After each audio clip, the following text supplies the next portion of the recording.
जी अस्सलाम वालेकुम रहमतुल्लाहि व बरकातुहू।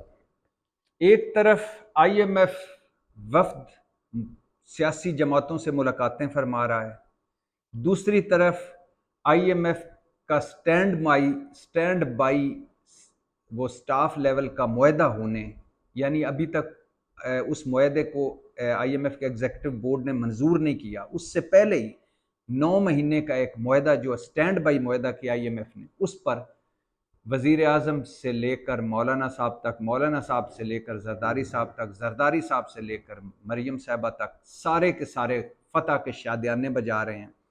और एक मरतबा फिर कशकोल में दे जा सखिया अल्लाह के नाम पर आईएमएफ की तरफ से भीख मिलने पर कौम से खिताब हो रहे हैं, बयानात दिए जा रहे हैं, इंटरव्यूज़ दिए जा रहे हैं और फ़तह की ख़बरें सुनाई जा रही हैं, फ़तह नवीद की ख़बरें सुनाई जा रही हैं।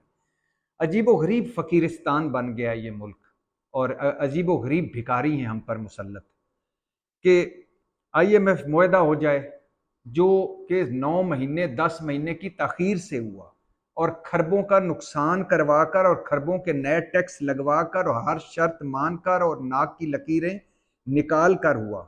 तो उस और जो यानी मुआहदा 10 महीने पहले होना था, 10 महीने बाद हो, तो उस पर भी कौम से खिताब हो जाते हैं, उस पर भी फ़तह की शादियाने बजाए जाते हैं, कौम को मुबारकबाद दी जाती हैं, मुसर्रत आमेज़ प्रेस कॉन्फ्रेंसें होती हैं, मसाइल हल होने की नवीदें सुनाई जाती हैं। अच्छा, अगर इसहाक डार साहब वापस आएँ, ये अजीब मुल्क है, और उसमें से चंद रुपया थोड़ा सा बेहतर हो जाए तो इसहाक डार साहब कहते हैं, देखा मैं जहाज़ पे बैठा ही नहीं था तो डॉलर को होश आ गया और डॉलर नीचे आ गया। और उसके बाद इसहाक डार साहब के आने के बाद 60-70 रुपए डॉलर मजीद बढ़े तो फिर मुंह छुपाए फिरते हैं इसहाक डार साहब। और अगर रुपया आईएमएफ का स्टाफ लेवल का मुआहदा हो जाए और रुपया और स्टॉक एक्सचेंज में थोड़ी सी बेहतरी आ जाए तो कहते हैं अल्हम्दुलिल्लाह। वज़ीर आज़म बोलते हैं, ट्वीट फरमाते हैं, अल्हम्दुलिल्लाह मुश्किल दिन गुजर गए। उसके बाद 2 दिन छोड़कर फिर धड़ाधड़ महंगाई और धड़ाधड़ स्टॉक एक्सचेंज की तबाही और फिर धड़ाधड़ डॉलर की बेहतरी, फिर सारे चुप हो जाते हैं। तो खैर ये तो हमारा अच्छे एक प्रोफेशनल भिखारियों का यही हाल होता है और जो हमारा हो चुका है। तो खैर एक तरफ ये हाल हो रहा है, खुशी के शादियाने बजाए जा रहे हैं कि आईएमएफ हमें पैसे दे देगा, और आईएमएफ जब पैसे दे देगा तो दोस्त ममालिक पैसे दे देंगे, दोस्त ममालिक जब पैसे दे देंगे तो ज़र मुबादला बेहतर हो जाएगा, ज़र मुबादला जब बेहतर हो जाएगा तो कमर्शियल इदारे कमर्शियल इदारे जब पैसे दे देंगे तो हम अगली किस्तें दे सकेंगे, अगली किस्तें दे सकेंगे तो फिर से कर्जा ले सकेंगे। तो अल्हम्दुलिल्लाह ये चक्कर चल रहा है। और 9 के लिए भी मान जाएं कि हम मुश्किल से निकल आए हैं, तो 9 महीने के बाद मसाइल तो वहीं के वहीं हैं। उसके बाद दोस्त मालिकों ने ठेका लिया हुआ है।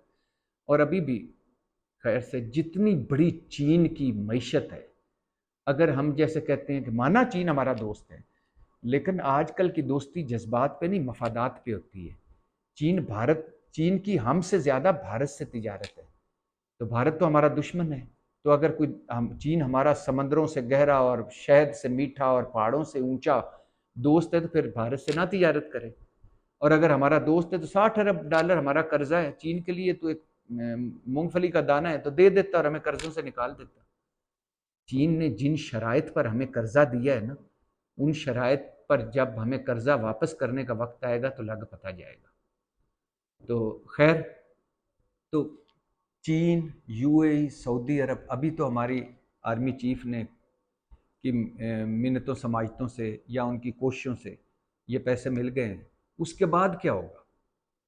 3 बड़ी मिथ टूटी हैं इस पीडीएम हुकूमत की। एक कि ये लोग आएंगे, ये पीडीएम वाले, ख़ासतौर पर मुस्लिम लीग नून वाले, तो सारे मसाइल हल हो जाएंगे।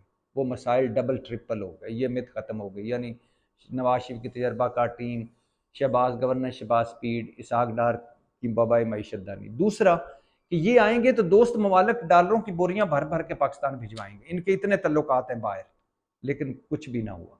तीसरा कि ये आईएमएफ को डील करना जानते हैं, वो भी ना हुआ। तो एक तरफ खैर ये हाल है, दूसरी तरफ आईएमएफ मुलाकातें फरमा रहा है उनसे, और तीसरी तरफ आवाम पे रेडियो टैक्स तक लग चुका है। पहले टीवी टैक्स देते थे, अब रेडियो टैक्स देते हैं। और लग ऐसे रहा है कि पाकिस्तान वो होटल है जिसमें 5% तबका अशराफिया, जिसमें हुक्मरान और सारे शामिल हैं, 5%, वो मज़े करते हैं और बिल पे करती है 95% गरीब आवाम जो एक धोती में रह गई। वो मुस्तनसन सर तारड़ का एक जुमला फिर से याद आ रहा है कि क्या पता क़यामत गुजर चुकी है और हम जहन्नम में रह रहे हैं।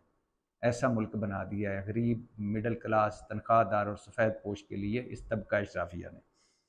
तो एक तरफ ये हाल है, दूसरी तरफ IMF का मुआहदा है जिसकी बड़ी कड़ी शराइत है, तीसरी तरफ इलेक्शन सर पर है और इलेक्शन होता हुआ दिखाई नहीं दे रहा अभी तक। वो कि अब पहले 40%, अब 60% उम्मीद है कि शायद इलेक्शन अक्टूबर में, नवंबर में हो जाए, लेकिन अभी भी बड़ी मुश्किल है। पीपल्स पार्टी की अक्सरियत चाहती इलेक्शन वक्त पे हो, नून चाहती इलेक्शन वक्त पे ना हो, बाकी सारा नून और पीपल्स पार्टी ने पावर शेयरिंग फार्मूला तय कर लिया, क्योंकि ज़ाहिर है गलियाँ हो गई हैं सुंजियाँ विच मिर्ज़ा यार किले फिरे। 9 मई में तहरीक इंसाफ दबी हुई है, जो मेन, जो इन सारों को जिसने लिटाया हुआ था जिस तहरीक इंसाफ ने, और आगे लगाया हुआ था जिस तहरीक इंसाफ ने, और इन सारों की मकबूलियत मिलाकर भी तहरीक इंसाफ की आधी मकबूलियत जितनी थी, वो तहरीक इंसाफ 9 मई के बाद अपने वजूद की बका के लिए लगी हुई है। तो ज़ाहिर है अब लेवल प्लेइंग फील्ड इनके पास है, तराजू का पलड़ा इनके पास है, मैदान में यही दो हैं। तो अब वो पावर शेयरिंग फार्मूला जो वो तय हो चुका है, बस इलेक्शन की डेट पे इख्तलाफात है। तो एक तरफ तो IMF सियासतदानों से मिल रहा है, दूसरी तरफ IMF की शराइत के बाद रेडियो टैक्स तक लग चुका है और 972 चीज़ें और महंगी होगी, और तीसरी तरफ इलेक्शन है जिसका अभी तक कोई मुंह सिर ही नहीं, और चौथी तरफ अवाम है जिनके मसाइल दिन ब दिन बढ़ते जा रहे हैं, और पांचवी तरफ तहरीक इंसाफ है जिसके अपने वजूद को ख़तरा है, जो सबसे बड़ी जमात थी 9 मई से पहले तक, और आज भी उनका वोट बैंक मौजूद है, लेकिन वो अपने वजूद की ख़तरे में है। और पांचवी या छठी तरफ इस मुल्क के सारा कुछ अदालतों में है, और अदालतों का सितंबर का ऐलान इंतज़ार किया जा रहा है जब नया चीफ जस्टिस आएंगे, उसके बाद बड़ी चीज़ें तब्दील होंगी। तो ये सारी जेतें हैं, ये मेरा पाकिस्तान है, पाकिस्तान जिंदाबाद।